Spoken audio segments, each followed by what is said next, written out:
వెంకటేశ్వర స్వామివారి యొక్క వైభవం గురించి ఆ అవతార ప్రాశస్త్యం గురించే మనం మాట్లాడుకోవడం సమంజసంగా ఉంటుంది. శ్రీ వెంకటేశ్వర ఈ పేరు పరిచయం లేని వాళ్ళు ప్రపంచంలో ఉండరు. ఎందుకంటే అంతటి మహానుభావుడు, ఆపద ముక్కులవాడు, ఏడుకొండలవాడ వెంకటరమణ గోవింద గోవింద ఈ మాట అనకుండా అసలు ఎవ్వరి జీవితము తెల్లవారదు. అందరూ ఈ మాట అంటారు. అది వెంకటేశ్వరావతారము అని మనం పిలుస్తాం. అవతారము అన్న మాట సరిగ్గా అర్థమైతే ఏ స్వామివారి తత్వం అయినా మనకి బాగా అర్థమయ్యేటటువంటి అవకాశం ఉంటుంది. అవతారము అన్న మాట మనం తరచుగా వాడుతుంటాం. రామావతారం, కృష్ణావతారం, పరశురామావతారం, వామనావతారం, ఇలా ఆ మూర్తి ఏ పేరు చేత పిలవబడింది అన్నది చెప్పి చివర అవతారము అని ఒక మాట వాడతాం. అవతారం అనగా ఏమి అంటే తార, ఈ మాట మీరు వినుంటారు. తార, తారాస్థితి అని, తారాస్థితిలో పాడుతున్నారండి అంటారు. అంటే బాగా పైకి ఉన్నటువంటి స్థితి. అది ఎంత పైకి అంటే అంత పైకి ఉన్న కారణం చేత మీ మాంసనేత్రముల చేత మీకు దర్శనము కానటువంటి స్థితి, మీకు అనుభవైక వీజ్యము కానటువంటి స్థితి, మీరు అర్చన చెయ్యడం సాధ్యం కానటువంటి స్థితి, మీరు కేవలము ధ్యానమునందు మాత్రమే దర్శించగలిగినటువంటి స్థితి, అది తారాస్థితి అంటారు. అంటే బాగా పైన ఉన్నటువంటి స్థితి. అంత పైన ఉన్నటువంటి స్థితిలో ఉన్నటువంటి పరమేశ్వరుడు మన కొరకు అందుబాటులోకి రావడం కోసం బాగా కిందికి దిగి వచ్చాడనుకోండి, అప్పుడు అవతారము అంటారు. తారాస్థితి, దానికి వ్యతిరేక పదం అవతార. అంటే అసలు కన్నులతో చూడడానికి వీలు లేనటువంటి పరమాత్మ యొక్క స్వరూపం ఈ మాంసనేత్రములకు గోచరమవుతుంది. అది ఎంత చిన్నపిల్లవాడు కానివ్వండి, ఎంత అమాయకుడు కానివ్వండి, జానపదులే కానివ్వండి, ఎవరైనా ఆయన యొక్క రూపాన్ని దర్శనం చేసి తరించవచ్చు, ఆయనని చేతులతో స్పృశించవచ్చు. అంటే ఆ అధికారము కలిగినటువంటి వారు ఆయన మెడలో ఒక పుష్పమాల వేస్తుండగా చూడవచ్చు, ఆయనకి అర్చన జరుగుతుండగా మనం దర్శనం చెయ్యవచ్చు.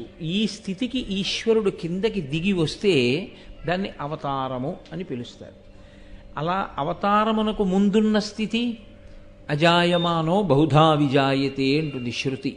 అంటే అసలు అలా కిందకి రావలసిన అవసరం లేనివాడు, ఈ మాంసనేత్రమునకు గోచరము కావలసినటువంటి అవసరము లేనివాడు ఈ మాంసనేత్రమునకు కనపడేటట్టుగా కిందికి దిగి వస్తూ ఉంటాడు. అలా ఆయన అనేక పర్యాయములు వచ్చాడు. అసలు నిజమునకు ఆయన స్థితి అది కాదు, కానీ ఆయన అలా కిందకు వస్తూ ఉంటాడు. ఎందుకు వస్తాను అన్నదానికి ఆయనే చెప్పాడు. పరిత్రాణాయ సాధూనాం వినాశాయ చతుష్కృతాం ధర్మ సంస్థాపనార్థాయ సంభవామి యుగే యుగే. నేను నన్ను ఒక రూపంతో చూడాలనుకున్న వారి యొక్క కోరిక తీర్చడం కోసం, ధర్మాన్ని ఎవరు పాడు చేద్దామనుకుంటున్నారో అటువంటి వారిని శరీరముతో ఉండకుండా చేసి మళ్ళీ ధర్మాన్ని కాపాడడం కోసం, వాళ్ళకంటూ శరీరం ఉండబట్టి కదా వాళ్ళు ధర్మాన్ని పాడు చేయగలరు. కాబట్టి ఆ శరీరం తీసేస్తే ఇంక ఇప్పుడు వాళ్ళు ధర్మం జోలికి రాలేరు. కాబట్టి వాళ్ళని తుదముట్టించుట కొరకు నేను అవతారమును స్వీకరిస్తూ ఉంటాను ప్రతి యుగమునందు. అలా ఆయన చాలా అవతారాలు తీసుకున్నాడు. చాలా అవతారాలు తీసుకున్నాడు అన్నప్పుడల్లా మీరు ఒక్కటే గుర్తుపెట్టుకోవాలి, ఆయన పైనుంచి కిందకి దిగి వచ్చాడు అని.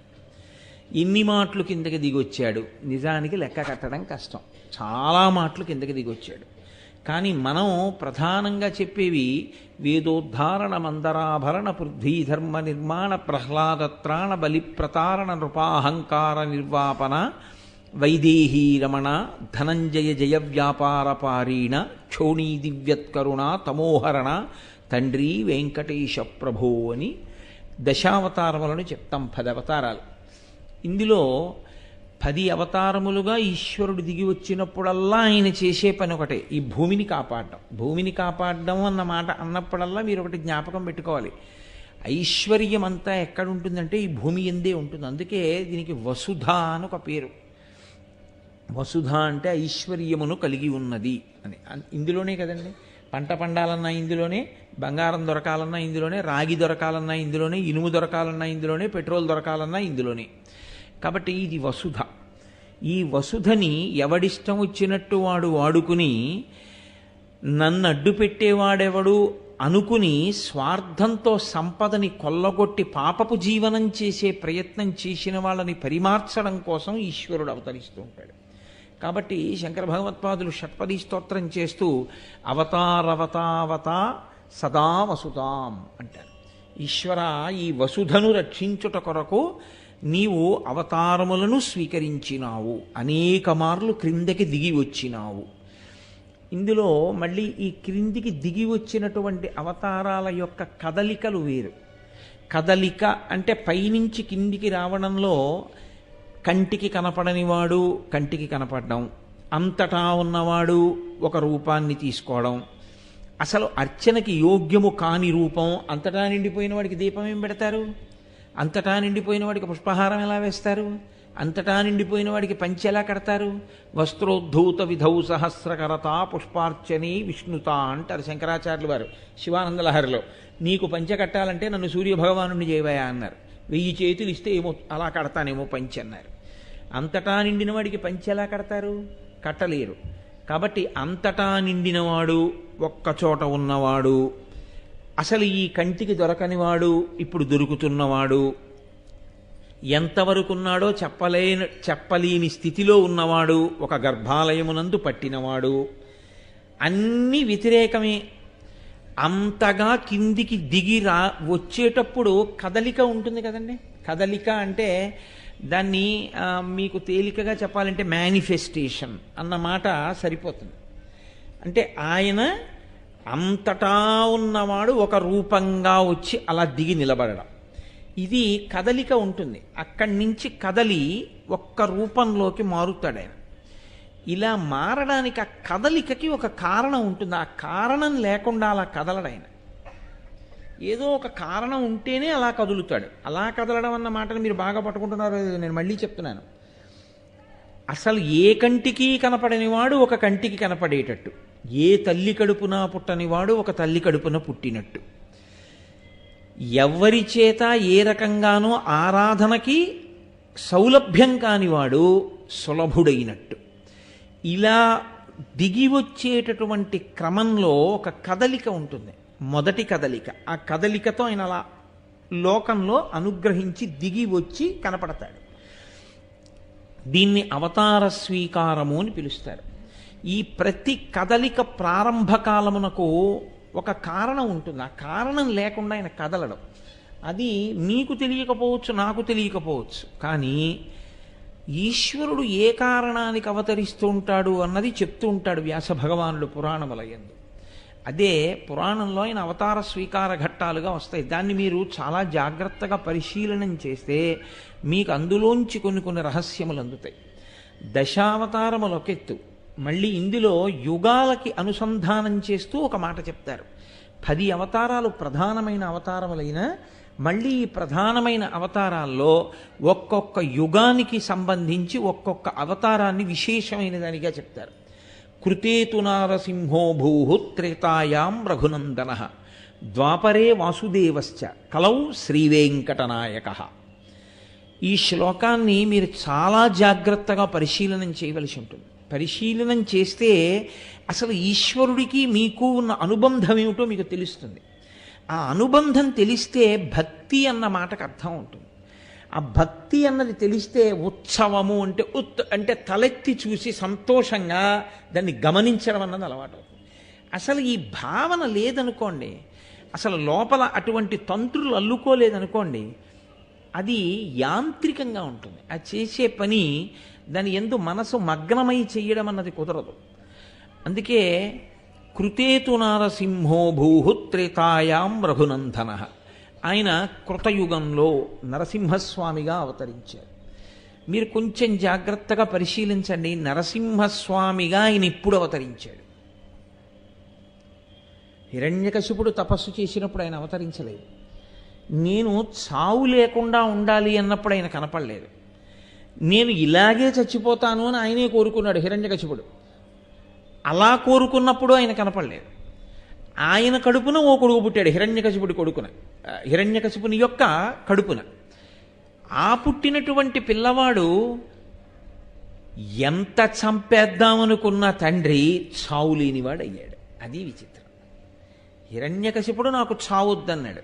అది కుదరదయా, ఇంకేమైనా కోరుకో అంటే ఏదో ఇలా చచ్చిపోతాను. గాలిన్ కుంభిని అగ్ని అంబువుల ఆకాశ స్థలిన్ దిక్కులన్ రేలన్ ఘస్రమలన్ తమ ప్రభల భూరిగ్రాహ వ్యాళాదిత్య నరాది జంతు కలహవ్యాప్తిన్ సమస్త్రాస్త్ర శస్త్రాళిన్ మృత్యువులీని జీవనము లోకాధీశ ఇప్పించవే. అవన్నీ మీరు విన్నవే. చాలా రాక్షసుల కోరికలు చాలా ఆశ్చర్యంగా ఉంటాయి. ఇంట్లో చచ్చిపోకూడదు, బయట చచ్చిపోకూడదు, పైన చచ్చిపోకూడదు, కింద చచ్చిపోకూడదు, రాత్రి చచ్చిపోకూడదు, పగల చచ్చిపోకూడదు, ప్రాణం ఉన్న దాంతో చచ్చిపోకూడదు, ప్రాణం లేని దాంతో చచ్చిపోకూడదు, ఇంట్లో చచ్చిపోకూడదు, బయట చచ్చిపోకూడదు, మనిషి చేతిలో చచ్చిపోకూడదు, మృగం చేతిలో చచ్చిపోకూడదు. ఆయన అన్నాడు బ్రహ్మగారు తథాస్తు. అంటే ఇప్పుడు ఈయన అనుకున్నాడు ఈయనను చంపేవాడు ఎవరనుకున్నాడు. నీకే ఇన్ని ఆలోచనలుంటే నిన్ను పుట్టించిన వాడికి ఎన్ని ఆలోచనలుంటాయి. ఆయన రాలేడు ఇలా. కానీ మీరు ఒకటి గమనించండి, హిరణ్యకశిపుడు ఇలా వరం కోరుకోగానే అలా నరసింహస్వామిగా వచ్చి ఆయన చంపేయగలడు కదండి. చంపేయాలి అనుకుంటే నరసింహావతారం ఎప్పుడో రావక్కర్లేదు, వెంటనే వచ్చి ఈ కోరిక కోరుకుని స్వస్తి అని బ్రహ్మగారు అక్షతలేయగానే అట్నుంచి నరసింహావతారం వచ్చి వీడి చంపేయచ్చు. కానీ వచ్చాడా? అలా రాలేదు. హిరణ్యకశిపుడు ఎంత పాపజీవనం చెయ్యాలో అంత పాపజీవనము చేశాడు, ఊరుకున్నాడు. పరమభక్తుడైనటువంటి తన కడుపున పుట్టినటువంటి కొడుకు మీద పగ పెంచుకున్నాడు. పగ పెంచుకుని ఆ పిల్లవాడిని చంపేస్తానన్నాడు. ఒక్కటే కారణం, శ్రీమన్నారాయణుడికి నమస్కరిస్తున్నాడు, చంపేస్తాను. ఇప్పుడు చంపేయడానికి లోకంలో ఎన్ని సాధనములు ఉంటాయని అనుకుంటామో అన్ని సాధనములను ప్రయోగించాడు. విషం పెట్టాడు, ఏనుగులతో తొక్కించాడు, పర్వతాల మీద కిందికి దోశాడు, అగ్నిగుండాల్లో పడేశాడు, పావులతో కరిపించాడు, గదలతో మోదించాడు, శూలాలతో పొడిపించాడు. ఈ పిల్లవాడు చావలేదు. అరే, ఈ పిల్లవాడు ఎలా చచ్చిపోతాడని చావు లేకుండా ఉండాలని వరం కోరుకున్నవాడు బెంగపెట్టుకున్నాడు. అది విచిత్రం. ఎలా బ్రతుకుతున్నాడు ఆ పిల్లాడు? భక్తితో బ్రతుకుతున్నాడు. భక్తితో బ్రతికిన కారణం చేత చావు రాలేదు. భక్తితో బ్రతికినప్పుడు అన్న మాటని మీరు ఒకటి అర్థం చేసుకోవాలి చాలా జాగ్రత్తగా. భక్తితో అంటే ఊరికే తులసి దళాలతో పూజ చేయడం, లేకపోతే ఈశ్వరుడికి సేవలు అనడం, పూజామందిరంలో కూర్చుని పూజ చేస్తూ ఉండడం, స్తోత్రాలు చదువుతూ ఉండడం కాదు భక్తి అన్న మాటకు అర్థం. విస్తృత పరిధిలో భక్తి అన్న మాటకు అర్థం ఏమిటో తెలుసా అండి? ఈశ్వరుడు ఎలా బ్రతకమన్నాడో అలా బ్రతకడమే. అదే భక్తి అన్న మాటకు అర్థం. రోజు రాత్రి తండ్రి గారు పడుకున్నప్పుడు తండ్రి గారి కాళ్ళు పట్టి ఉదయం నిద్ర లేచిన దగ్గర నుంచి తండ్రి గారికి అప్రతిష్ట తెచ్చే పనులు చేసిన వాడు చిన్న కొడుకు.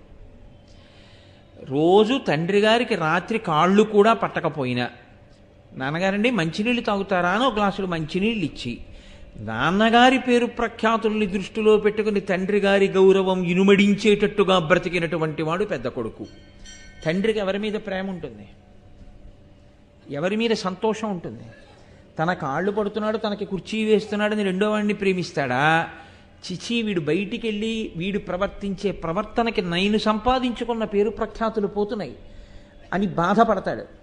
తన కాళ్ళు పట్టకపోయినా తనకి నిరంతరం వచ్చి కూర్చుని ఆయనకి సేవలు చేయకపోయినా తండ్రి ఎలా బ్రతకమన్నాడో అలా బ్రతికేటటువంటి కొడుకుని చూసి ఆయన వల్ల తనకి పేరు వస్తే, ప్రఖ్యాతి వస్తే దానికి తండ్రి సంతోషిస్తాడు. భక్తి అన్న మాటకు అర్థం ఈశ్వరుని చేత మనకు అందియబడినటువంటి వేదము మనని ఎలా బ్రతకమందో అలా బ్రతకడమే భక్తి. తప్ప మీరు ఎలా చేద్దామనుకుంటున్నారో అలా చేసేసి ఈశ్వరుడికి 2 అగరత్తుల దగ్గర 8 అగరత్తులు, 2 పువ్వుల దగ్గర 20 పువ్వులు, 3 పళ్ళు పెట్టవలసిన చోట 30 పళ్ళు నైవేద్యం పెట్టడం భక్తి కాదు.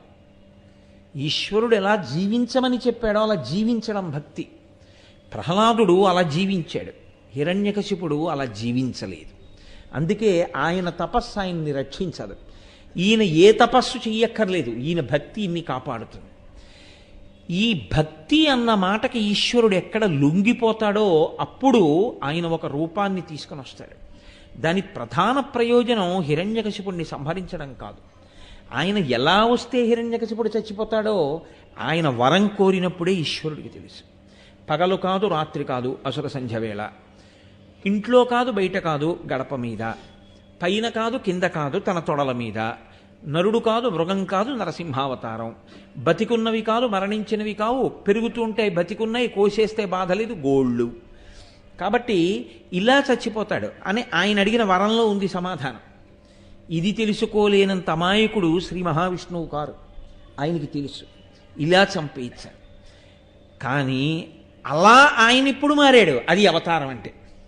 అది మీరు పట్టుకోవలసి ఉంటుంది. ఇది మీరు పట్టుకోగలిగితే మీ భక్తి వృద్ధిలోకి వస్తుంది. అది పట్టుకోలేకపోతే ఆ భక్తి ఒక స్థాయిలో నిలబడిపోతుంది అంతే. ఎప్పుడు కదిలాడు అసలు శ్రీ మహావిష్ణువు అంతటా వ్యాపించినవాడు ఎప్పుడు నరసింహుడిగా మారిపోయాడు? అలా మారి వచ్చింది ఎప్పుడు వచ్చాడు? ఎన్ని మాటలు ఆ పిల్లవాడి జోలికెళ్ళి ఎన్ని మాటలు భగవంతుని మీద భక్తి ప్రకటనాన్ని ప్రహ్లాదుడు చేసినప్పుడు కూడా రానటువంటి నరసింహావతారం ఒక్క పరీక్షాకాలమునందు వచ్చింది. హిరణ్యకశిపుడు ఒక ప్రశ్న వేశాడు ప్రహ్లాదుణ్ణి. వజ్జలు నేర్పని ఈమది మజ్జాతుడవైన నీకు మరి ఎవ్వరిచే నుజ్జానమయ్య బాలక తజ్జనులం పేరుకొనుము తగ నామ్రోలన్ అన్నాడు. నీకిది గురువులు చెప్పలేదు. చెప్పకుండా నీకు పరమేశ్వరుడు ఒకడు ఉన్నాడని, వాడు సర్వవ్యాపి అని, వాడు రక్షిస్తాడని, వాడిని భజించాలని నీకెవరు చెప్పారు? నీకు ఎవరు చెప్పారో వాళ్ళ పేరు నాకు చెప్పన్నాడు. ఆయన అన్నాడు, అది చెప్పడానికి పేర్లు ఎందుకు నాన్న? ఈశ్వరానుగ్రహం ఉంటే అర్థమవుతుంది. ఈశ్వరానుగ్రహం లేకపోతే అంధేందూదయముల్ మహాబధిర శంఖారావముల్ మూక సద్గ్రంథాఖ్యానముల్, అలాగే ఏదో కృతఘ్నావళి బంధుత్వంబులు క్రోడ సద్గంధంబుల్, ఇవన్నీ హరిభక్తి వర్జితుల వృధారిక్త సంసారముల్. భక్తి లేనటువంటి వాడి జీవితం అలా ఉంటుంది. కాబట్టి నాన్న ఏదో పంది దగ్గర సువాసన పెట్టినట్టు, కృతజ్ఞుడైన వాడు బంధువైనట్టు, యజ్ఞమంతా అయిపోయి పూర్ణాహుతి కూడా అయిపోయిన తర్వాత అందులో హవిస్సు వేసినట్టు, ఇలాంటి పనులు ఎలా ఉంటాయో భక్తి లేకుండా బతికే వాళ్ళ జీవితం అలా ఉంటుంది నాన్న అన్నాడు. అంటే ఆయన అన్నాడు, ఇన్ని చెప్తున్నావు కదా, ఎక్కడున్నాడు ఈశ్వరుడు అని అడిగాడు. ఆయన అన్నాడు, ఎక్కడున్నాడు ఈశ్వరుడు అని అడుగుతున్నావు, ఆ ప్రశ్న తప్పు. ఎక్కడ ఈశ్వరుడు లేడని అడుగు. అంతటా ఈశ్వరుడు నిండి ఉన్నాడు. ఎక్కడున్నాడు ఈశ్వరుడు ఏమిటి? కాబట్టి ఆ ప్రశ్న లేదు అసలు. ఎక్కడ లేడు ఈశ్వరుడు అనవలసి ఉంటుంది అంతే ఎవరైనా. అంతేకాని ఎక్కడున్నాడు ఈశ్వరుడు అని అడిగితే అది అర్థం లేని మాట. కాబట్టి ఇందుకలడందులేడని సందేహము వలదు చక్రి సర్వోపగతుండు ఎందెందు వెదకి చూచిన అందందే కలడు దానవాగ్రని వింటే. పిల్లవాడు తనకున్నటువంటి నమ్మకంతో, విశ్వాసంతో, ధైర్యంతో, భక్తితో చెప్పేశాడు. అందు అంటే నాన్న అంతటా ఉన్నాడు. నీకు చూసే కన్నుండాలి, కానీ ఆయన ఇక్కడున్నాడు అక్కడున్నాడు ఆయన అంతటా ఉన్నాడు అన్నాడు. ఇప్పుడు లేచాడు ఆయన సింహాసనంలోంచి. హరి సర్వాకృతులంకలండనచు ప్రహ్లాదిండు భాషింప సత్వరుడై ఎందును లేడనుచు దైత్యుండు సుతున్ తర్జింప శ్రీనరసింహాకృతి దాల్చనచ్యుతుడు నానాజంగమస్థావరోత్కర గర్భంబుల అన్ని దేశముల ఉద్దండ ప్రభావంబునన్నారు పోతన గారు. పిల్లాడంటున్నాడు అంతటా ఉన్నాడన్నాడు, అనగానే లేచాడు ఆయన. వీడిప్పుడు దొరికాడు. అంతటా ఉన్నాడన్నాడుగా, అంతటా ఉన్నాడన్నప్పుడు అంతటా ఉన్నాడంటున్నావు, ఇందులో ఉన్నాడా అన్న చూపుడు వేలిలా తిప్పి ఆపితే నేను ఎక్కడ ఆపానో అక్కడ నాకు ఈశ్వరుణ్ణి చూపించాలి. అక్కడ సాకారం అవ్వాలి. ఇప్పుడు ఈశ్వరుడు పాలనిండా ఉన్నటువంటి నెయ్యి బాగా చిలికి వెన్న తీసి తోడు పెట్టి ఆ వెన్న తీసి దాన్ని అగ్నిహోత్రం మీద కరిగిస్తే నెయ్యగా మారి కనపడినట్టు అంతటా నిండినటువంటి ఈశ్వరుడు ఒక రూపాన్ని దాల్చాలి, కదలాలి. ఇప్పుడు ఇది కదలికంటే అవతారం అన్న మాటకు అర్థం అది. ఆయనకి తెలుసు నరసింహావతారంగా రావాలి. ఎందుకు రావాలి? హిరణ్యకశిపుడిని చంపడానికి. కనపడడం అంటూ జరిగితే హిరణ్యకశిపుడు ఉండడిగా. కనపడడం అంటూ జరిగితే హిరణ్యకశిపుడు లేడనుకుంటున్న వాడికి కనపడాలి. అసలు కనపడడం అంటూ జరగడం అన్నది ప్రహ్లాదుడి విషయంలో ఉండదు, ఎందుకంటే ఆయనకి ఎప్పుడూ కనపడుతున్నాడు అంతటా. కాబట్టి ఇప్పుడు ఆ వేలు ఎక్కడ పెడతాడో హిరణ్యకశిపుడు కదిలాడు. ఆయన వెంటనే ఎలా కదిలాడో తెలుసా అండి? అది భాగవతంలో గొప్ప ఘట్టం. నానాజంగమ స్థావరోత్కర గర్భంబుల అన్ని దేశములను దండ ప్రభావంబునన్. ఇది అది అని లేదు. ఈ విశ్వమంతటా ఒక పెద్ద నారసింహము నిండిపోయింది. అంతటా స్తంభాలలో, నేలలో, గాలిలో, ధూళిలో, అన్ని చోట్ల ఈ బ్రహ్మాండమే ఒక పెద్ద నారసింహము. ఇప్పుడు హిరణ్యకశిపుడి వేలెక్కడాగుతుందో అక్కడి నుంచి బయటకు వస్తాడు. కాబట్టి అంతటా నిండినవాడు నరసింహుడిగా మారిన క్షణం ఉందే, అది అవతారము. ఇది ప్రకటనం అంటారు. ఇప్పుడు కనబడతాడు మాంసనేత్రానికి. ఎప్పుడు కనబడ్డాడు? ఇందులో ఉన్నాడా అన్నాడు. అనుమానమా అన్నాడు ప్రహ్లాదుడు. అంతే. గద పెట్టి ఒక్క దెబ్బ కొట్టాడు. ఎందుకని? ప్రహ్లాదుడు అయితే నమస్కారం పెడతాడు, ఆయన అయితే వైరభక్తి కదండి. ఇందులో ఉన్నాడంటే కొట్టాలి, యుద్ధం చేయాలి. కాబట్టి గద పెట్టి కొట్టాడు, వచ్చాడంతే బయటికి. ఇప్పుడు మీరు జాగ్రత్తగా పట్టుకోవాలి. ఎందుకు కదిలాడు ఈశ్వరుడు? హిరణ్యకశిపుడి కోసం కదిలాడా? ప్రహ్లాదుడి మాట నిజం చేయడం కోసం కదిలాడా? ప్రహ్లాదుడి మాట నిజం చేయడానికి కదిలాడు. తనని నమ్ముకున్న ఒక పిల్లవాడు అన్న మాట నిజం చెయ్యడానికి అంతటా నిండి నిబిడీకృతమైన ఈశ్వరుడు అంతటా నారసింహముగా నిండి ఒక స్తంభంలోంచి బయటికి వచ్చాడు. ఇదాయన కారుణ్యము, ఇదాయన దయ. భక్తుల పట్ల ఆయనకుండేటటువంటి ప్రీతి. ఆ ప్రీతికి అలా ఆవిష్కృతమవుతాడు. అందుకే భక్తుణ్ణి మించిన శక్తి లోకంలో ఇంకోటి ఉండదు. ఆయన మాటకి ఈశ్వరుడు కూడా వశుడైపోతాడంతే, లొంగిపోతాడు. ఇందుచేత ఆయన కారుణ్యమూర్తి. ఈశ్వర అన్న మాటలో అంతర్లీనమేమి? పరమకారుణ్యమే. అంతటి దయ కలిగినవాడు. ఆయనని మీరు నమ్మి ఉండగా, ఆయన చెప్పినట్లు మీరు బ్రతుకుతుండగా మిమ్మల్ని చెనకగలిగిన వాడు లోకంలో ఉండడు. కాబట్టి నరసింహావతారం ఈశ్వర కారుణ్యమును, భక్తుల యొక్క విశ్వాసమును నిరూపణం చేసింది. అవతారముగా ఎందుకు కదులుతాడో చూపించింది. స్పష్టంగా చూపించినటువంటి రూపం. వామనావతారంగా రాలేదా అండి అని మీరు అంటారేమో. వామనావతారంగా అమ్మ కడుపులోంచి అలా వచ్చేసాడు, అసలు ఓ పిల్లవాడిగా వచ్చేసాడు. ఇది అలా కాదు. ఈ రావడంలో ఒక గమ్మత్తుంది. అంతటా నిండినవాడు అకస్మాత్తుగా నరసింహుడయ్యాడు. కాబట్టి ఈ కారుణ్యమును ఆవిష్కరించుట, భక్తుల పట్ల ఆయనకున్నటువంటి దయని చూపించుట,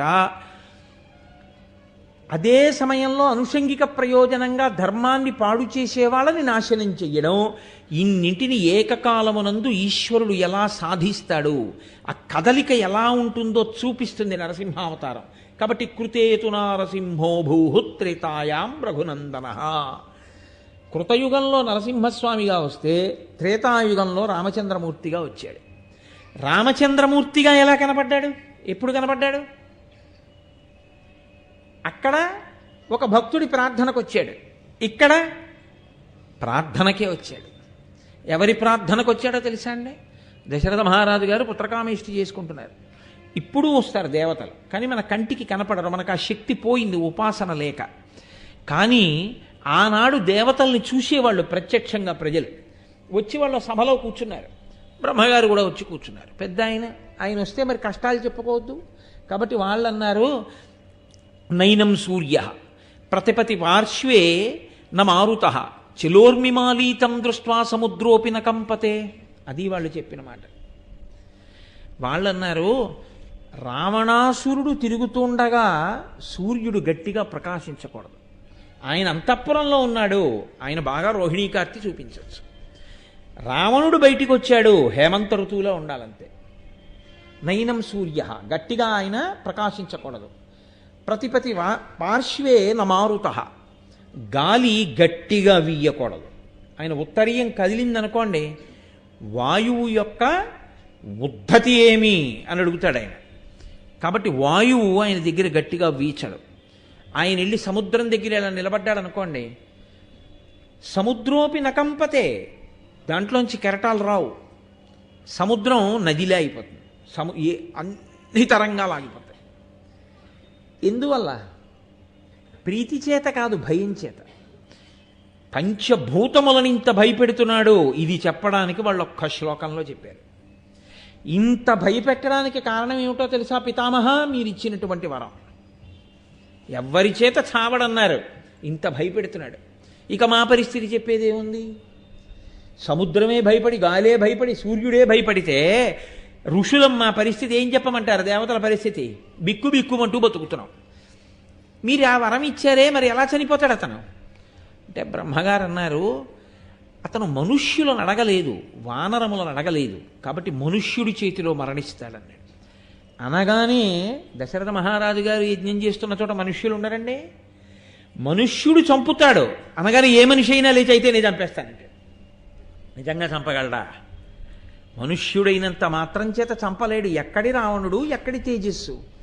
కాబట్టి ఎక్కడ తొందరపడి వీళ్ళు వెళ్ళిపోతారో, రావణుడి చేతిలో మరణిస్తారోనని ఎవ్వరూ అడగకపోయినా వీళ్ళు చెప్పుకున్న బాధలు చూసి కరిగిపోయిన హృదయము కలిగిన వాడై ఏతస్మిన్నంతరే విష్ణురూపయాతో మహాద్యుతి శంఖచక్రగదాపాణి పీతవాస జగత్పతి. అంతటా నిండిపోయినటువంటి విష్ణువు ఒక్కసారి ఒక రూపాన్ని తీసుకుని సభలోకి దిగారు. అది అవతారం అంటే. కనపడ్డారు కంటికి. సశంఖచక్రం సకిరీటకుండలం సపీత వస్త్రం సరసీరుహేక్షణం సహార వక్షస్థలశోభి కౌస్తుభం నమామి విష్ణుం శిరసా చతుర్భుజం. ఆయన శంఖచక్ర గదా పద్మములతో కూడిన 4 భుజములు కలిగిన వాడై వనమాల ఆ కౌస్తుభము మొదలైనటువంటి అలంకారములతో శ్రీవత్సం అనేటటువంటి పుట్టుమచ్చతో పచ్చటి పట్టుపంచ కట్టుకున్నవాడై కోటి సూర్యుల ప్రభాభాస పగిది ఆ సభామంటపంలోకి వచ్చి నిలబడ్డాడు. అంతటా నిండినవాడు రూపుగా వచ్చి అక్కడ నిలబడ్డాడు. నిలబడి వెంటనే ఆయన అన్నాడు, మీరు తొందరపడకండి, ఎవ్వరూ వెళ్ళక్కర్లేదు. హత్వా క్రూరం దురాత్మానం దేవర్షీణాం భయావహన్ దశవర్ష సహస్రాణి దశవర్ష శతానిచ. నేను రాజ్యాన్ని పాలిస్తాను. నేను రావణుణ్ణి చంపేస్తాను. ఎందుకు చంపేస్తానో తెలుసా? క్రూరం దురాత్మానం, కారణం లేకుండా చంపడైన. క్రూరుడయ్యాడు, దురాత్ముడయ్యాడు. దేవర్షీణాం భయావహం, ఆయన ఋషుల్ని భయపెడుతున్నాడు, దేవతల్ని భయపెడుతున్నాడు. వాళ్ళు నన్ను నమ్ముకుని బతుకుతున్న వాళ్ళు, వేదాన్ని నమ్ముకుని బతుకుతున్న వాళ్ళు. నన్ను నమ్మి వేదాన్ని నమ్మి బ్రతుకుతున్న వాడి జోలికి వెళ్ళినటువంటి వాడు నా చేతిలో మడిసిపోవలసిందే. నా భక్తుణ్ణి రక్షించడానికి నేను రావలసిందే. కాబట్టి వస్తాను. వచ్చి చంపి వెళ్ళిపోను. దశవర్ష సహస్రాణి దశవర్ష శతానిచ. మనుష్యుడంటే పనికి మాలినవాడు అనుకుని కదా వరవడగలేదు. అసలు మనుష్యుడి చేతిలో చావకుండా ఉంటానని వాడెంతటి వాడని కదా వదిలేశాడు. మనుష్యుని గొప్పతనం ఏమిటో నిరూపించడానికి ఈ భూమండలం మీదుండి 11,000 సంవత్సరములు నేను రాజ్యపాలన చేస్తాను. ఏమి ఎవరన్నా అడిగారు ఆయన్ని? అయ్యా మీరు భూమి మీద ఉండండి, రాజుగా ఉండండి, నరుడుగా ఉండండి, భార్యని స్వీకరించండి, బిడ్డల్ని కనండి, వాళ్ళకి పట్టాభిషేకం చేయించండి, 11,000 సంవత్సరాలు పరిపాలన చేయండి, మనుష్యుల యొక్క గౌరవం ఏమిటో లోకంలో ఆవిష్కరింపచేయండి అని ఎవరైనా అడిగారా? ఎవరు అడగలేదు. ఎవ్వరూ అడగకపోయినా తనంత తానుగా సభామంటపంలో కరచరణాదులతో కూడిన వాడై దర్శనమిచ్చి ప్రతిజ్ఞ చేసి పుట్టవలసిన అవసరం లేనివాడు తల కిందకి పెట్టి కాళ్ళు పైకి పెట్టి చీకటిగా ఉన్నటువంటి కౌసల్య గర్భంలో తాను 12 నెలల పాటు ఉండి ఆమె యోనిలోంచి పైకి వస్తే తప్ప నరుడు కాడు కనుక, నరుడైతే తప్ప రావణుణ్ణి చంపకూడదు కనుక మన కోసమని అంత కష్టపడి దశరథ మహారాజు గారి నుంచి కదిలినటువంటి ఆ తేజస్సు కౌసల్య యొక్క శరీరంలోకి ప్రవేశిస్తే ఆమెకి గర్భవాసంగా 12 నెలలు చీకట్లో పడుకున్నాడు. కాబట్టి దాశరథి అంటే ఆయన పొంగిపోతాట ఆయన కారుణ్యం. అందుకే గోపరాజు గారు ఇంకో మొకటం పెట్ల, దాశరథి కరుణాపయోనిధి. ఈశ్వర ఎంత దయ, సముద్రం నువ్వు నిజంగా. ఏమి నీ కర్మ? అమ్మ కడుపులో 12 నెలలు పడుకోవడమా? ఆ మలమూత్రాలన్నీ చుట్టూ చేరడమా? నిన్ను పురుగులు కరవడమా? ఆ లోపల పడు ఉండడమా? అంతటా ఉండవలసినటువంటి వాడివి ఒక అమ్మ కడుపులో ఉన్నావా? తతశ్చ 12 మాసే చైత్రే నావమికే తిథౌ నక్షత్రేదితి దైవత్యే సోచ్య సౌస్థేషు పంచషు గ్రహేషు కర్కటే లగ్నే వక్పతాం బిందునా సహా ప్రోద్యమానే జగన్నాథం సర్వలోక నమస్కృతం అన్నారు మహర్షి. జగన్నాథం, జగత్తుకు నాథుడైన వాడు, సర్వలోకముల చేత నమస్కరింపబడవలసినటువంటి వాడు ఒక అమ్మ కడుపులో 12 నెలలు తల కిందకి కాళ్ళు పైకి పెట్టి పడుకున్నాడు. ఎవరి కొరకు? అలా పడుకుని పుడితే గాని నరుడుగాడు. అలా నరుడుగా పుడితే తప్ప రావణుణ్ణి చంపడానికి వీల్లేదు. అలా రావణుణ్ణి చంపితే తప్ప మనందరి యొక్క ఏడుపు ఆగలం. అందుకని మనని సంతోష పెట్టడానికి తానంత కష్టాన్ని స్వీకరించాడు. ఇది ఆయన యొక్క కారుణ్యం. ఈ కారుణ్యపు కదలిక అవతారంగా రామచంద్రమూర్తిగా ఈ పృథివి మీద విలిసింది. ఈ భూమండలమంతా తిరిగాడు, లోకానికి ధర్మం ఏమిటో నిరూపణం చేశాడు. కాబట్టి కృతేతు నారసింహో భూహు త్రేతాయాం రఘునందన. కాబట్టి రెండు విషయాల్లోనూ మీకు అర్థమైంది ఏమిటి? మళ్ళీ అవతారాల్లో ప్రధానమైన దశావతారాల్లో యుగానికి ఒకటి చొప్పున ప్రధానంగా తీసుకున్నప్పుడు ప్రతి అవతారమునందు ఆయన కదలికకి కారణము కేవలము కారుణ్యమే. దయచేత కదులుతాడు తప్ప లేకపోతే ఆయన కదలవలసిన అవసరమే లేదు ఆయనకి. మూడవసారి ఎప్పుడు కదిలాడు? ప్రధానంగా ఇంకో యుగంలో, ద్వాపరే వాసుదేవశ్చ. ద్వాపర యుగంలో వాసుదేవుడుగా శ్రీకృష్ణ భగవానుడిగా వచ్చాడు. శ్రీకృష్ణ భగవానుడిగా వచ్చినప్పుడు మరీ సౌలభ్యం, మరీ చమత్కారం. గోపాల బాలులతో కలిసి ఆడుకున్నాడు. ఆవు దూడల వెనకాతల పరిగెత్తాడు. ఆవులకి ఎద్దులకి తోకలు పట్టుకున్నాడు. మట్టి తిన్నాడు. అమ్మ చేత కట్టపడ్డాడు. ఏమి భాగవతం నిజంగా! అంత సౌలభ్యంతో కూడిన అవతారం. అలా వచ్చినవాడు లోకమంతా తరించడానికి కావలసినటువంటి ప్రస్థానత్రయంలో ఒకటైన భగవద్గీతని ఉపదేశం చేశాడు. మహానుభావుడై కృష్ణం వందే జగద్గురుం. లోకంలో జగద్గురువై మనకి భగవద్గీతను అందించాడు. కృష్ణుడిగా ఆయన ఎందుకు కదిలేడు? ఆయనకి ఏ అవసరానికి కదలవలసి వచ్చింది? ఎవరైనా ప్రార్థన చేశారా? కంసుడి ఉద్ధటి తట్టుకోలేకపోతున్నాం, ఈశ్వర మీరు రండి వచ్చి ఆ కంసుడిని చంపండి అని అడిగిన వాళ్ళు ఎవరైనా ఉన్నారా? మరి దేని కొరకు వచ్చాడు ఆయన? కేవలము దయ. ఈ దయ ఎప్పటిదో తెలుసా అండి? ఏ తల్లిదండ్రులకు పుట్టారో ఆ తల్లిదండ్రులు మరిచిపోయారు ఎందుకు పుట్టాడు. వాళ్ళకి తాను గుర్తు చేసి ఇందుకు వచ్చానని తానే చెప్పుకున్నాడు. అంత దయ, అంత కృతజ్ఞత అయింది. ఆ చీకట్లోకి తీసుకెళ్లి కారాగారంలో దేవకీ వసుదేవుల్ని బంధించాడు ఆ కంసుడు. లోకంలో దారుణాతి దారుణమైన విషయం ఏమిటంటే, భార్య ప్రసవ వేదన పడుతుంటే భర్త లేచి ఉపకారమూ చెయ్యలేక, ఎవ్వరినీ పిలవలేక, పిలిస్తే పుట్టిన పిల్లాన్ని చంపేస్తాడేమోనని భార్య ప్రసవిస్తుంటే కళ్ళప్పగించి చూస్తూ ఉండడం తప్ప లేచి గుక్కెడు నీళ్ళివ్వలేక, అంత ప్రసవ వేదనలోనూ ఆవిడ గట్టిగా నోరు కూడా ఎత్తి అరవకుండా నిప్పి భరించి ఆవిడ పిల్లాన్ని కనవలసినంత దయనీయమైన స్థితిలో ఆయన పుట్టాడు. ఆయన కర్మ అలా పుట్టవలసిన అవసరం. కటిక చీకటి, శ్రావణమాసం, అష్టమి తిథి, అర్ధరాత్రి, బయట వాన, ఆయన యొక్క మాయ. అందరూ కంసుడితో సహా నిద్రపోతున్నారు. చేతులకి సంకెళ్ళు, చూస్తున్నాడు తప్ప వసుదేవుడు ఏవీ చెయ్యలేడు. పుత్రప్రేమ. ఇంత నొప్పులు పడుతున్న దేవకీదేవి అంత నొప్పిని అంత కష్టాన్ని ఓర్చుకుంటోంది. పైకి ఏమైనా కొంచెం మూలిగితే ఎక్కడొచ్చేస్తాడో కంసుడు. అప్పుడు పుట్టాడు. ఏ సామాన్యుడిగా పుట్టాడేంటి? ప్రకృత బాలుడిగా పుట్టలేదు అప్పుడు. అది కృష్ణావతారంలో ఉన్న గొప్పతనం. జలధరదేహు నాజాను చతుర్బాహు సరసీరుహక్షు విశాలవక్షు జారు గదా శంఖచక్ర పద్మ విలాసు కంఠ కౌస్తుభమణి కాంతిభాను కమనీయ కటిసూత్ర కంకణ కేయూర శ్రీవత్సలంచనంచిత విహారు మరుకుండల ప్రభాయుత కుంతలలలాటు వైఢూర్య మణిగణ వరకిరీటు బాలు పూర్ణేందు రుచిజాలు భక్త లోకపాలు సుగుణాలవాలు కృపావిశాలు చూచి తిలకించి పులకించి చోద్యమంది ఉబ్బి చెలరేగి వసుదేవుడు ఉత్సహించే అన్నారు పోతన గారు. ఆ పిల్లవాడు ప్రాకృత శిశువుగా పుట్టినవాడు ఒక్కసారి మహానుభావుడు సాక్షాత్ శ్రీ మహావిష్ణువై ఆ కారాగారంలో ప్రకాశించి తానే దేవకీ వసుదేవులకి చెప్పారు. లోకంలో ఏ పిల్లవాడు పుట్టినప్పుడు తల్లిదండ్రులు, పిల్లవాడు ఏడుస్తాడు, తల్లిదండ్రులు ముద్దెట్టుకుంటారు. ఒక్క కృష్ణావతారంలో గమ్మత్తు ఏమిటో తెలుసా అండి? ఆయనకి వీళ్ళు నమస్కారం చేశారు ఇద్దరు. సర్వము నీలోనిదిగా సర్వాత్మయు ఆత్మవస్తు సంపన్నుడవై సర్వమయుడవ నీకును సర్వేశ్వర లేవులోను సంధులు వెలయన్నది దేవకీదేవి. ఈశ్వర అంతటా నిండిపోయినటువంటి స్వరూపానివి, ఆత్మస్వరూపివి, అటువంటి వాడివి ఇవాళ మాంసనేత్రానికి కనపడేలా నా కడుపున పుట్టావా తండ్రి ఏంది. వసుదేవుడు ప్రార్థన చేశాడు. అప్పుడు ఆయన అన్నాడు, ఒకానొకప్పుడు ఇప్పటికి 3 జన్మల క్రితం మీ ఇద్దరు పృష్ణి సుతపుడు అనబడే పేర్లతో జన్మించారు. మీ ఇద్దరు 12,000 దివ్య సంవత్సరములు తపస్సు చేశారు నా కొరకు. నేను మీకు దర్శనమిచ్చాను. అతి దుర్లభమైనటువంటి మోక్షాన్ని మీరు అడగలేదు. నా వంక చూసి నాలాంటి కొడుకు కావాలని అడిగారు. నాలాంటి కొడుకుని ఇవ్వాలంటే నేనే తప్ప ఇంకొకడు లేడు.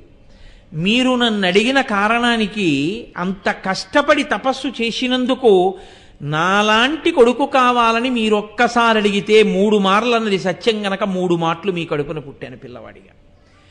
ఒకసారి మీరు పృశ్ని సుతపుడు అన్న పేరుతో ఉంటే నేను పృశ్ని గర్భుడు అన్న పేరుతో పుట్టాను. వేరొక పర్యాయం మీరు అదితి కశ్యపులుగా ఉంటే నేను వామనమూర్తిగా జన్మించాను. ఇప్పుడు మీరు దేవకీ వసుదేవులుగా ఉంటే కృష్ణ పరమాత్మగా ఆవిర్భవించాను. ఇది 3వసారి నేనిచ్చిన వరం సత్యం.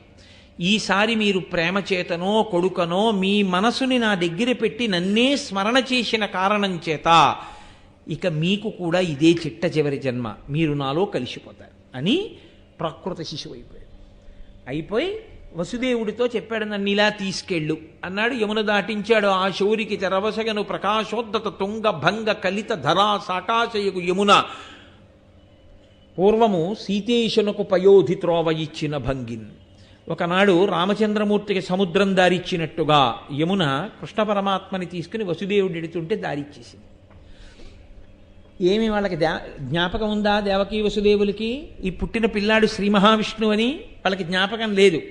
వాళ్ళకి జ్ఞాపకం లేకపోయినా తను జ్ఞాపకం చేశాడు. శ్రీ మహావిష్ణువుగా దర్శనమిచ్చాడు, తల్లిదండ్రుల్ని కాపాడాడు. ఇది 3వ జన్మ అన్నాడు. మీరు తపస్సు చేసినందుకు 3వసారి ఆవిర్భవించాను అన్నాడు. ఇప్పుడు మీరు గమనించండి, 3 సార్లు ఆయన కదలడానికి కారణం వాళ్ళు చేసిన ఒక్క తపస్సుకి, ఒక్క వరానికి 3 మాటలు ఆయన అలా పుట్టవలసిన అవసరం ఆయనకుందా? కానీ కారుణ్యం. కాబట్టి ఈశ్వరుని కదలికలో అవతారము అంటే క్రిందికి దిగి వచ్చుట. ఎప్పుడెప్పుడు అలా దిగొచ్చినా అందులో ఉండేది దయ మాత్రమే. దయచేత కదులుతాడు. తర్వాత అనుషంగిక ప్రయోజనం వేరే ఉంటుంది.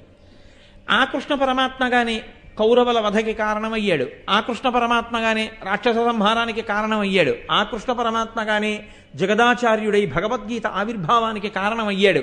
ఆ కృష్ణ పరమాత్మగానే భక్తులైనటువంటి అర్జునాదులను ఉద్ధరించాడు. కానీ ప్రధాన ప్రయోజనం మాత్రం కృష్ణ పరమాత్మగా ఆయన ఆవిర్భవించడం అత్యంత దయతో. తన గురించి తపస్సు చేసినటువంటి ఆ పృశ్ని సుతపుడు వీళ్ళిద్దరి కోరిక తీర్చడానికి వాళ్ళకి జన్మల తర్వాత విస్మృతి కలిగిన జ్ఞాపకం చేసి మరీ వచ్చాడు. కాబట్టి ఆయన కృతయుగంలో నరసింహుడిగా వచ్చినా, త్రేతాయుగంలో రామచంద్రమూర్తిగా వచ్చినా, ద్వాపర యుగంలో కృష్ణ భగవానుడిగా వచ్చినా ఆయన కదలికకి కారణం మాత్రం దయా. తర్వాత కదలికలు ఉంటాయి, ఇంకా అనేక కదలికలు ఉంటాయి అవతారంలో. నరసింహుడిగా చాలా కదలిక ఉంది, రాముడిగా అబ్బో ఎంత కదలికుందో మీ అందరికీ రామాయణంలో విన్నదే. కృష్ణుడిగా ఎంత కదలికుందో. ఆ కదలికలన్నిటిలోనూ ఆయన నోటితో కూడా మాట్లాడుతూ ఉంటాడు, చెప్తూ ఉంటాడు. రాముడిగా ఎంతో ప్రబోధం ఉంది. ఆయన మాట్లాడినటువంటి విషయాలు అనేక ఉన్నాయి. రామో దిర్నాభిభాషతే, ఆ మాట ఒక్కటి చాలు. నాకు 2 మాటలు తెలియవమ్మా అన్నాడు. నేను ఏకపత్ని వ్రతుణ్ణి అన్నాడు. మనుష్యులు ఎలా బ్రతకాలో ఆయన నేర్పి చూపించాడు, అలా మాట్లాడి చూపించాడు. కృష్ణుడు సరే భగవద్గీతనే ఉపదేశం చేశాడు. ఇలా కృతయుగంలో నరసింహుడిగా, త్రేతాయుగంలో రాముడిగా, ద్వాపర యుగంలో కృష్ణుడిగా ఎవరు కదిలి అవతార స్వీకారం చేశారో వాడే కలియుగంలో కూడా కదిలి వెంకటేశ్వరుడిగా వచ్చాడు. కలౌ వెంకటనాయక, కలియుగంలో ఆయనే వెంకటనాయకుడిగా వచ్చాడు. అయితే ఇక్కడ ఒక గమ్మత్తు ఉంది. అక్కడ పుట్టినప్పుడు ప్రార్థనలు జరిగాయి, అక్కడ పుట్టినప్పుడు తపస్సు ఉంది, అక్కడ పుట్టినప్పుడు ఎవరికో కష్టం ఉంది, అక్కడ పుట్టినప్పుడు ఎవరో కనీసం ఈశ్వరుడు వస్తే బాగుండన్న స్పృహ ఉన్న వాళ్ళు ఉన్నారు. ఇక్కడ అలా ఏమైనా ఉందా ఆయన రావడానికి? అసలు అది పరిశీలనం చేస్తే వెంకటరమణుడి పట్ల భక్తితో ఎందుకు ఉండాలో అర్థం అవుతుంది. లేకపోతే వెంకటరమణుడు ఎంతసేపు ఎందుకు గుర్తొస్తాడంటే ఎప్పుడూ కోరికలకి గుర్తొస్తాడంతే. ఏ కోరిక లేకుండా ఆయన్ని చూడడానికి వెళ్ళడం అనేటటువంటిది జీవితంలో ఎప్పుడూ ఉండదు. ఎందుకంటే ఏదో కోరిక, ఏదో ఆపద, ఓసారి ఏడుకొండల వాడి దగ్గరికి వెళ్ళి వస్తూ ఉండడం, అందుకే పనికొస్తూ ఉంటాడు ఆయన. కాదు, ఆయన ఏ కారణం చేత అసలు కదిలాడో మీరు గమనించవలసి ఉంటుంది. ఈ కదలికని మీరు కానీ చూస్తే వెంకటరమణుని యొక్క అవతారంలో కొన్ని ఆశ్చర్యకరమైన విషయములు ఉంటాయి. వెంకటేశ్వరుడిగా ఆయన మాట్లాడినది చాలా తక్కువ. అసలు మాట్లాడలేదని నేను అన్నాను, ఆయన మాట్లాడారు, చాలా కాలం మాట్లాడారు. కానీ ఆయన లోకానికి మాటలతో చెప్పిన దానికన్నా ఆయన సంకేతంతో చెప్పింది, ఆయన యొక్క కథలో, ఆయన యొక్క కదలికలో, ఆ అవతార వైశిష్ట్యంలో ఆయన మనకి ఎన్నో నేర్పేశాడు. అసలు అది గమ్మత్తు. ఆయన్ని రమ్మని అడిగిన వాళ్ళు ఎవరూ లేరు. ఈశ్వరా నువ్వు రా అని ఎవరు అడగలేదు. ఎందుకు అడగలేదో తెలుసా అండి? కలౌ వెంకటనాయక, కలియుగంలో వచ్చాడు. కలియుగంలో ఆయన ఒక తల్లి కడుపున పుడితే కృష్ణుడనో రాముడనో ఎవరో ఒకళ్ళు పేరు పెట్టడం ఉంటుంది. ఏదో విశ్వామిత్రుడు వశిష్ఠ మహర్షి పెట్టారు రామ అని పేరు, ఏదో కృష్ణ గర్గుడు పెట్టాడు, వామన తల్లిదండ్రులే పొట్టిగా ఉన్నారని అలా పిలిచారు. కానీ అసలు వెంకటేశ్వర ఈ పేరు ఎవరు పెట్టారు? ఏ ఋషి అన్నా పెట్టాడు ఆయనకి ఆ పేరు? లేకపోతే ఆయన ఏదో తల్లిదండ్రులకి ఒక అవతారంలా దిగి వచ్చినప్పుడు ఆయన ప్రకటనమై ఒకరికి కనపడితే మొదట ఎవరైనా ఆయనకి ఇలా నామకరణం చేశారా? ఆయనకి బాల్యము అన్న అవస్థ ఏమైనా ఉందా? రాముడికి ఉన్నట్టే, కృష్ణుడికి ఉన్నట్టే, వామనమూర్తికి ఉన్నట్టే వెంకటరమణుడికి బాల్యం ఏమైనా ఉందా? అసలు ఆయన ఎందుకు ప్రకటనమైనట్టు, ఎక్కడ ప్రకటనమైనట్టు, దానికి కారణం ఏమిటి, ఎందుకు కదిలినట్టు మరి ఆయన? ఇది మీరు పరిశీలనం చేస్తే అప్పుడు మీరు వెంకటేశ్వరావతారమును గూర్చి పరిశీలనం చేసినట్టు. ఆ పరిశీలనం చెయ్యడమే, దాని గురించి వినడమే, నన్ను నమ్మండి, పరిపూర్ణమైన వెంకటేశ్వరానుగ్రహమునకు కారణమవుతుంది. ఎందుకు కదలవలసి వచ్చింది ఆయన అంటే, ఎవ్వరూ ఆయన్ని కదలమని అడిగేవాళ్ళు లేకపోవడం వల్ల. కలియుగంలో కదలడానికి కారణం ఏమిటో తెలుసా అండి? ఆయన కదలాలన్న కోరిక ఎవరికీ లేదు. అసలు ఈశ్వరుడు కదలాలి, ఈశ్వరుడు కనపడాలన్న కోరిక లేదు. యథార్థం అంతే చెప్పాలి. ఎందుకో తెలుసా అండి? అందుకే ఆయన పేరు వెంకటేశ్వరుడిని పెట్టుకున్నాడు. ఎవ్వరూ పెట్టలేదు, ఆయనే పెట్టుకున్నాడు. వేం పాపం కటతే అస్మాత్ పాపదహన శక్తిత వెంకటాచలమిత్యేవా నామదేవస్తథాజగు అంటుంది భవిష్యోత్తర పురాణం.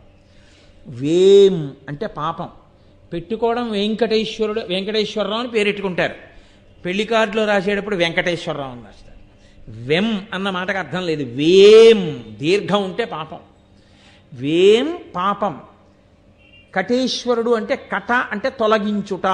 పాపమును తొలగించగలిగినటువంటి తిరుగులేని అధికారం ఉన్నవాడెవరో వాడు ఈశ్వరుడు. పాపములను తొలగించగలడు. పాపం అనగా ఏమి? ధన్యుని చెనకలేనిది, ధన్యుని కానివానిని నరకమునకు తోయగలిగినది, దానికి పాపమని పేరు. అసలు పాపం అంటే ఏమిటో తెలిస్తే కదండి వెంకటేశ్వరుడు అంటే ఏమిటో తెలియడానికి. పాపము అన్న మాటని మీరు చాలా జాగ్రత్తగా పరిశీలనం చేస్తే మీరు అసలు మీకు వెంకటేశ్వరుడికి ఉన్న అనుబంధం ఏమిటో మీకు అర్థమవుతుంది. పాపము అన్న మాటకు అర్థం ఏమిటో తెలుసా అండి? శాస్త్రము చేత చెప్పబడినా చెప్పబడకపోయినా మీ కామము కొరకు, మీ ద్వేషము కొరకు మీరు చేయు కర్మకు పాపమని పేరు. అంటే కొంచెం అయోమయంగా ఉంది నువ్వు అన్నమాట అంటారేమో. కామము చేత కానీ ద్వేషము చేత కానీ మీరు ఏ కర్మైనా చేస్తే దాన్ని పాపం కింద చిత్రగుప్తుడు రాసుకుంటాడు. అందుకే చిత్రగుప్తుని చేత వ్రాయబడినదేదో దానికి పాపం అని పేరు. నాకు కోరిక ఉంది, ఈ పని చేస్తే ఇది వస్తుంది అని నేను చేశాను, దానికి పాపం అని పేరు. నేను ద్వేషంతో ఓ పని చేశాను, ఈ పని చేస్తే వాడు ఏడుస్తాడు, ఓ పని చేశాను, పాపం అని పేరు. పుణ్యం ఎక్కడుంది? పుణ్యమే పాపము, పాపమే పుణ్యం. సుఖంగా ఉండడం సుఖం అనుకుంటున్నారేమో, దుఃఖము యొక్క క్రీనీడ అది. అది ఆగగానే ఏడుపు వస్తుంది. అది ఆగిపోనివ్వండి, సుఖం దుఃఖం అయిపోయింది అంతే. ఇది ఆగిపోతే సుఖం దుఃఖం అయిపోతుంది అంతే. ఇంతమందికి నేను ఎలా గట్టిగా చెప్పను. కాబట్టి ఏది మీరు కోరికతో చేస్తారో, ఏది మీరు ద్వేషంతో చేస్తారో దానికే పాపమని పేరు. కోరిక లేదు, ద్వేషము లేదు, ఎందుకు చేస్తున్నావు? తస్మాత్ శాస్త్రం ప్రమాణంతే కార్యాకార్య వ్యవస్థితౌ అంటాడు గీతాచార్యుడు భగవద్గీతలో. తస్మాత్ శాస్త్రం ప్రమాణంతే, నేను ఎందుకు చేస్తున్నాను, నాకు శాస్త్రము ప్రమాణము. శాస్త్రం అలా చెయ్యమని చెప్పింది కాబట్టి చేస్తాను. సంధ్యావందనం చేస్తున్నాను, ఎందుకు చేస్తావు? తస్మాత్ శాస్త్రం ప్రమాణంతే, శాస్త్రం ప్రమాణం, అందుకు చేస్తాను. పూజ ఎందుకు చేస్తావు? శాస్త్రం చెప్పింది. నీ భార్యను ఎందుకు ప్రేమిస్తావు? శాస్త్రం చెప్పింది. నీ కొడుకు ఉన్నతి గురించి ఎందుకు పాటుపడుతున్నావు? శాస్త్రం చెప్పింది. పురాణం ఎందుకు చెప్తావు? శాస్త్రం చెప్పింది చెప్పమని. రామాయణం ఎందుకు చదివావు? శాస్త్రం చెప్పింది చదువుకోమని. రాత్రి పడుకోబోయే ముందు శివనామం ఎందుకు చెప్తావు? శాస్త్రం చెప్పింది అలా చెప్పి పడుకోమని. లేవగానే విష్ణునామ సంకీర్తనం ఎందుకు చేశావు? శాస్త్రం చెప్పింది అలా చేయమని. నేను చేసే దాంట్లో నా ప్రీతి కొరకు చేస్తున్నది లేదు, నేను ఒకరి పట్ల ద్వేషంతో చేస్తున్నది లేదు. అప్పుడు ధర్మమును చేస్తున్నవాడవుతాడు. ఇది లేకపోతే పాపమే. ఇక్కడే కదండి భగవద్గీత వచ్చింది. వీళ్ళని చంపేస్తే అయ్యి బాబోయ్ అన్నాడు. వీళ్ళని చంపేస్తే అయ్యి బాబోయ్ ఏమిటి? శాస్త్రము నిన్నేది చేయమందో అది నువ్వు చేయడమే. ఒక న్యాయమూర్తి ఉరిశిక్ష వేశాడు. న్యాయమూర్తి ఖాతాలో పాపం పడుతుందా? పడదు. ఆయన ఉరిశిక్ష వేయకుండా వదిలేస్తే లోకం పాడైపోతుంది. ఉరిశిక్ష వేసిన న్యాయమూర్తికి పాపము లేనట్టే శాస్త్రము నిన్ను చెయ్యమన్న పనులు నువ్వు చేసుకుంటూ వెడితే నీకు పాపం లేదు, పుణ్యం లేదు. నీవు కోరికలతో చేస్తూ ద్వేషంతో చేస్తుంటే అదే పాపము. కానీ పాపమన్న మాటకు అర్థం ఏమిటో తెలుసా అండి? కర్తయందు ప్రవేశించున్నది అని దానికి ఒక అర్థం. అది ఏం చేస్తుందంటే ఇది చాలా బాగుందనిపిస్తుంది. ఇలా చెయ్యొద్దనే వాళ్ళు లేకుండా ఉంటే ఎంత బాగుండో అనిపిస్తుంది. కోరికతో చేస్తున్నాడు ఒక పని, అలా చేయకూడదు అని మీరు అన్నారనుకోండి, ఈ మొహం ఇంకెలా చేయాలి అంటాడు. ద్వేషంతో చేస్తున్నాడు ఒక పని, చెయ్యొద్దు అన్నారనుకోండి, చేయకుండా అలా ఉండడం. కోరికతోనూ చెయ్యకుండా ద్వేషంతోనూ చెయ్యకుండా చెయ్యాలి. ఈ రెండిటికి కారణం ఏదో తెలుసా అండి? మూలం అహంకారం. కర్తృత్వం పెట్టుకుంటాడు. నేను ఇది చేస్తున్నాను. ఎందుకు చేస్తున్నావు? దానికి ఒక లక్షణం చెప్తాడు. నేను దయతో చేస్తున్నాను, కరుణతో చేస్తున్నాను, ఏదో బాధ కలిగి చేస్తున్నాను. ఇవన్నీ కామమే. అంటే దాని ఏది ఉంటుందంటే, అందుకే మిమ్మల్ని కర్మలు పట్టుకుంటాయి, బంధిస్తాయనడానికి కారణం అదే. కారణం ఏంటంటే వాడు ధర్మంగా చెయ్యడు, శాస్త్రం చెప్పిన ప్రకారం చేయడు. శాస్త్రం చెప్తోందని చేసిన వాడు కాడు వాడు. ఏమయ్యా ఎందుకు వాళ్ళకి అన్నం పెట్టావు? నువ్వు దీనులైన వారిని తీసుకొచ్చి నువ్వు అన్నం ఎందుకు పెట్టావు, ఎందుకు చేసావు అన్నదానం అని అడిగారు అనుకోండి. పాపం వాళ్ళు ఎప్పుడు తింటారండి, వాళ్ళకి ఏముందండి అందుకు పెట్టానండి అంటాడు. అంటే వాళ్ళకి లేదు, నీకుంది. నీకుందని పెట్టావే, వాళ్ళకి లేదని నువ్వు జాలిగా చూస్తున్నావే, అందులో నీ అహంకారం ఉంది. పైకి కనపడదు, దాగి ఉంటుంది. అది ఏం చేస్తుందో తెలుసా అండి? బంధనం వేస్తుంది. అహంకారములోంచి పుట్టిన క్రియ అది. కాబట్టి పట్టుకుంటుంది. ఎందుకు చేస్తున్నావు అని అడిగారు అనుకోండి, శాస్త్రం చెప్పిందయా, ఉన్నవాడు లేనివాడికి పెట్టాలని శాస్త్రం చెప్తోంది. కాబట్టి ఈశ్వరుడు చెప్పాడు కాబట్టి నేను పెడుతున్నాను. నేను పెట్టడం ఏమిటి? ఇచ్చినవాడు పెట్టిస్తున్నాడు నా చేత. కాబట్టి పెట్టినవాడను నేను కాను, పుచ్చుకున్నవాడు ఆయన కాదు. ఈశ్వరుడు పెట్టించాడు, ఈశ్వరుడు పుచ్చుకుంటున్నాడు. తస్మాత్ శాస్త్రం ప్రమాణంతే, నాకు ఆ శాస్త్రము ప్రమాణము. శాస్త్రవాక్కును అనుసరించి నేను చేస్తున్నాను. ఇది ఎలా ఉంటుందో తెలుసా అండి? మట్టిలో ఉండిపోయిన రాగి గిన్నెని చింతపండుతో తోమడం మొదలుపెట్టినట్టు ధార్మికమైనటువంటి క్రియాచరణము చేత భక్తి బాగా పండి దాని వలన జ్ఞానము కలిగి దాని వలన మోక్షమును పొందుతాడు. ఇది చాలా చాలా కష్టం, అంత తేలిక విషయం ఏం కాదు. ఇది ఇతర యుగములలో చాలా తక్కువగా ఉండేది. కృతయుగంలో కానీ, ద్వాపర యుగంలో కానీ, త్రేతాయుగంలో కానీ దీని స్పర్శ తక్కువ. శాస్త్రం ఏం చెప్పిందో అది చేయడం. అందుకే శాస్త్రం ఏం చెప్పిందో అది చెయ్యడం కోసం ఆచారము అని ఒకటి వస్తుంది. ఆచారము అంటే ఏమిటో తెలుసా అండి? ఆచారం ఎందుకు వస్తుందంటే, మీ మనసుని మీరు ఉత్తినే అట్టె పెడితే అది శరీరం కర్మ చేసినా చేయకపోయినా అది చేసుకుంటూ వెళ్ళిపోతుంది. మీరు శరీరాన్ని అలా అట్టె పెట్టేశారనుకోండి, ఏ పని దానికి ఇవ్వకుండా దాన్ని తీసుకెళ్ళి అలా కూర్చోబెట్టారు. అంటే ఏ పని చెప్పలేదు, కూర్చున్నారు. అది కూర్చుంటుందేమో, మీ మనసు కూర్చోదు. దానికి అల్లుకోవడానికి రెండే ఉంటాయి కండెలు. మీరు చూడండి, రాట్నం తిప్పేవాడు ఇటుపక్క దారం పెడతాడు, ఇటుపక్క రాట్నం పెడతాడు. ఇలా తిప్పుతాడు. ఇక్కడ చక్రం తిప్పితే ఈ కండి నుంచి దారం వదిలిపెడుతుంది, ఈ చక్రానికి చుట్టుకుంటుంది. మనస్సు ఎప్పుడు రెండు రకాలుగానే ఆలోచిస్తుంది. మూడో అవసరం దానికి లేదు, రాదు కూడా. మూడో రకంగా కానీ అది వెళ్ళిందంటే అది లయం అవుతుంది, అందుకని అది వెళ్ళదు. అది ఎప్పుడు ఏం చేస్తుందో తెలుసా అండి? ఒకటి ప్రీతితో స్మరణ చేస్తుంది. ఒకటి చేస్తే ప్రీతి, మా అమ్మాయి, మా అబ్బాయి, మా ఆవిడ, అందుకు చేస్తుంది. రెండోది చేస్తే ద్వేషంతో చేస్తుంది. వాడరా దుర్మార్గుడు అని స్మరిస్తుంది. మీరు ప్రీతితో స్మరించడం వల్ల చేసినది ఏదైనా మనసుతో చేసేసింది. మా అమ్మాయి వస్తే బాగుండు, మా అమ్మాయికి ఇంట్లో కాజాలు ఉన్నాయి పెడుతును అని మీరు అనుకున్నారనుకోండి, ప్రీతితో మనసుతో చేసేశారా లేదా? పాపమే. అదేమిటండి, మా అమ్మాయికి పెట్టాను కదా, నా కూతురికి పెట్టడం తండ్రిగా నా ధర్మం, అందుకని ఇంట్లో ఉన్నది అయ్యో నా కూతురికి పెట్టి నా కూతురు సంతోషిస్తే నేను చూడాలే అని మీ భావన కలిగితే, మీ ఆలోచన సంస్కరింపబడితే ధార్మికం. ప్రీతితో, అందుకని మీరు అలాంటి పిల్లి ఇంకొకరు కనబడినా మీరు పెట్టలేరు. అలా ద్వేషముతో కానీ ప్రీతితో కానీ మాత్రమే మనసు స్మరిస్తుంది.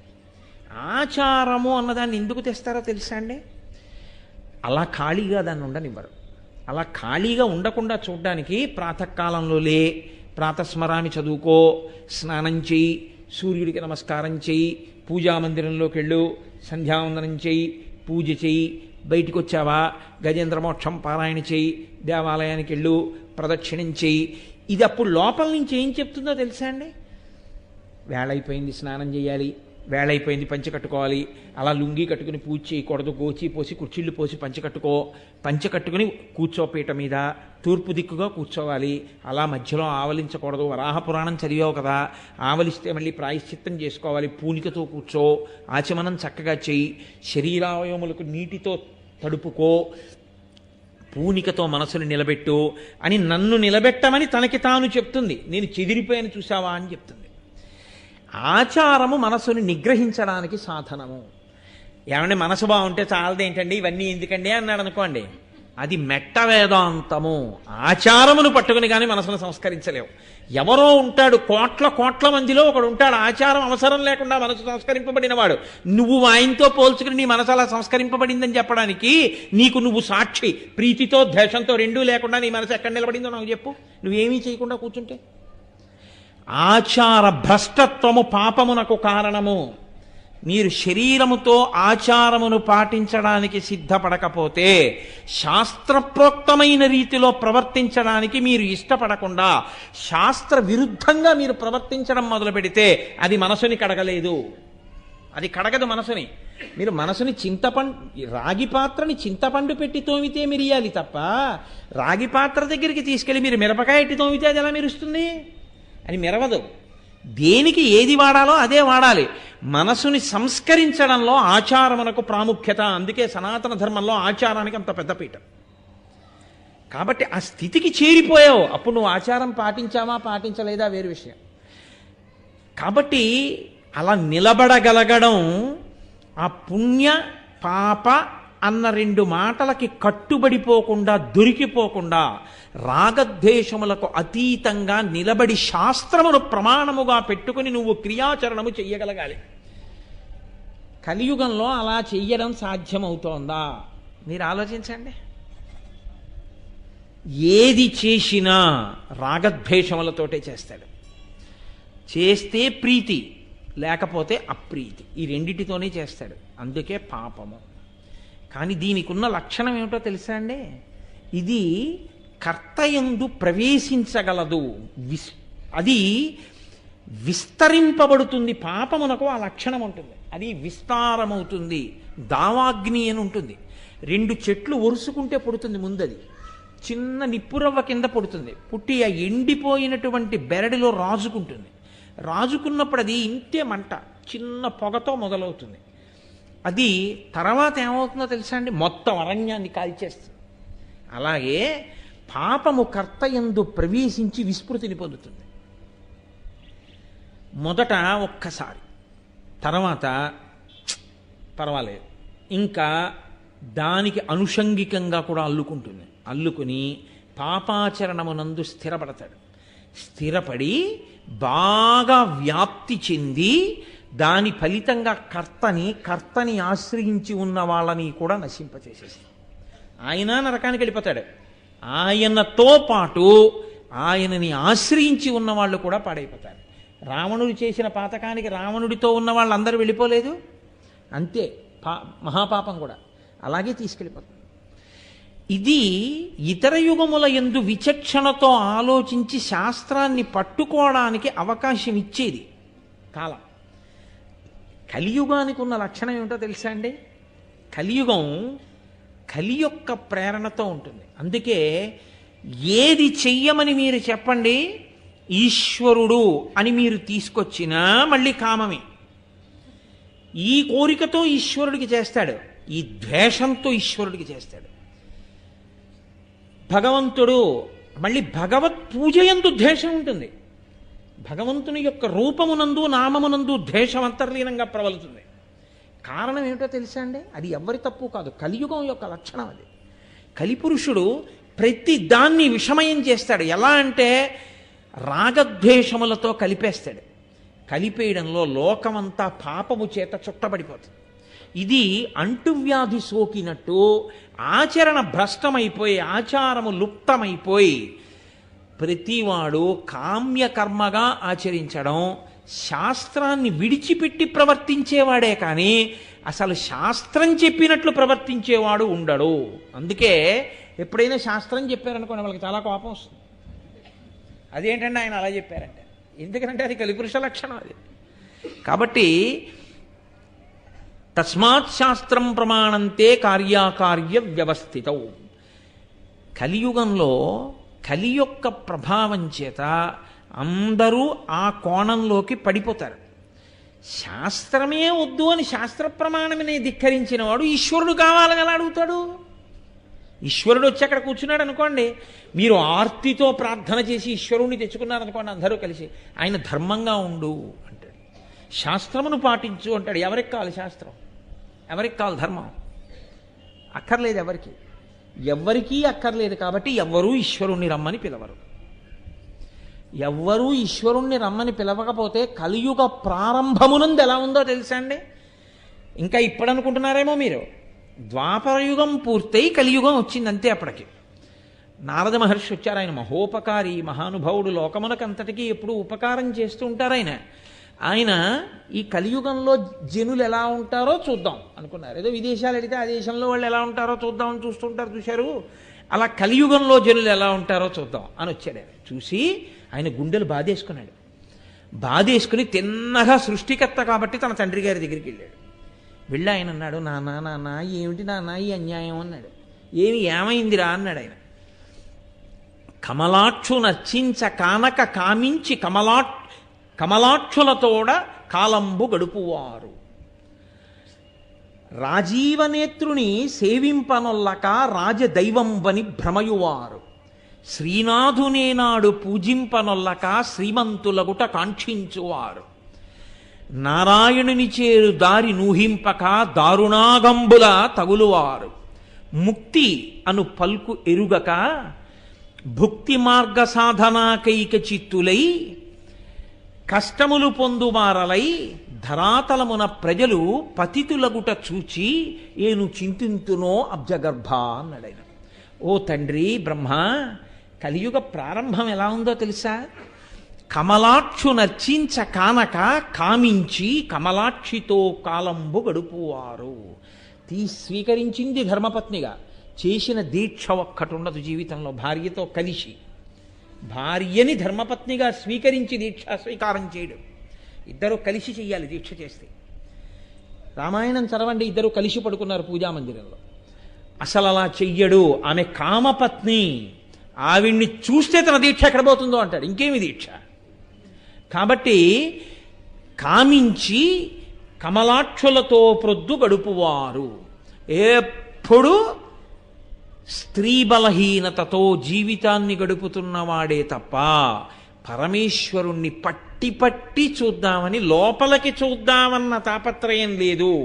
ఎంతమందిలో ఉన్నా తాను మనవలు పుట్టినవాడైనా సిగ్గెగ్గులు లేకుండా పట్టి పట్టి ఆడవాళ్ళని చూస్తూ ఉంటాడు కామదృష్టితో. నాన్న అలా ఉన్నారు అక్కడ లోకులు. 2 రాజీవలోచను పూజింపనొల్లక రాజదైవంబని భ్రమయువారు. ఒక్కనాడు పంచె కట్టుకుని భగవంతుని యొక్క మందిరంలో కూర్చుని ఈశ్వరుడికి వాడు జీవితంలో పంచోపచారములు చేయడు. వాడి బ్రతుకంతా ఎవరిని స్తోత్రం చేస్తుంటాడో తెలుసా అండి? ఎప్పుడూ ఆఫీసర్నే.